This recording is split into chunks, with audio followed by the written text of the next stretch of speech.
Ayan po ay pangyayari dito sa may Gagalangin, Manluna Street, corner ng Hermosa Street, ano. Habang ayan po yung driver, kinuha po yung driver at dadalhin yata sa presinto upang maimbestigahan. Base po kasi doon sa nakalap na impormasyon ay nakainom daw po yung driver.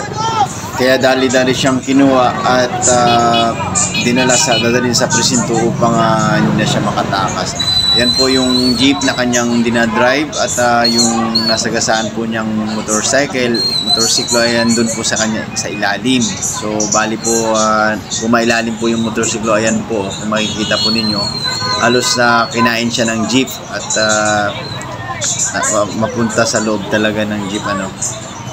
Kaya po ang dahilan na yan ay pagkakatindi ng traffic niya, na bibili po sana ako ng gulong ng aking motorsiklo, pero ayan, hindi na po ako nakaraan kasi alam mo piyesta at napakarami na pong taong nandyan na nakikitingin din po ano ba ang nangyari sa daan at bakit napaka sobrang traffic po, ano.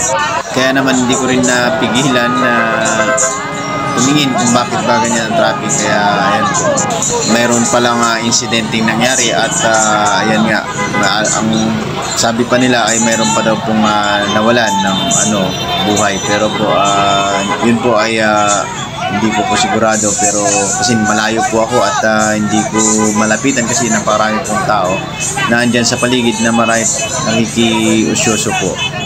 Kaya sa mga kasamaan ko na dumadaan dyan na nagtatrabaho din na katulad ko ay kung maaari ay iwasan nyo na po muna ang dumaan dyan kasi po napaka-traffic po talaga.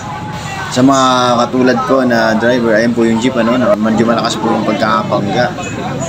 Ayan po yung isa na rider po na nakasakay sa motorsiklo. Buti po hindi siya masyadong napuruhan at nakaligtas pa rin po siya. Ayan, pumailalim po yung kanyang motorsiklo, halos kainin ng buo.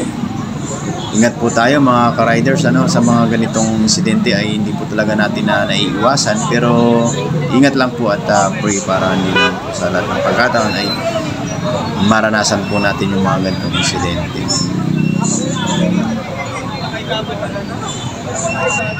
Ayan po, talagang makikita ninyo halos hindi makadaan yung mga tao.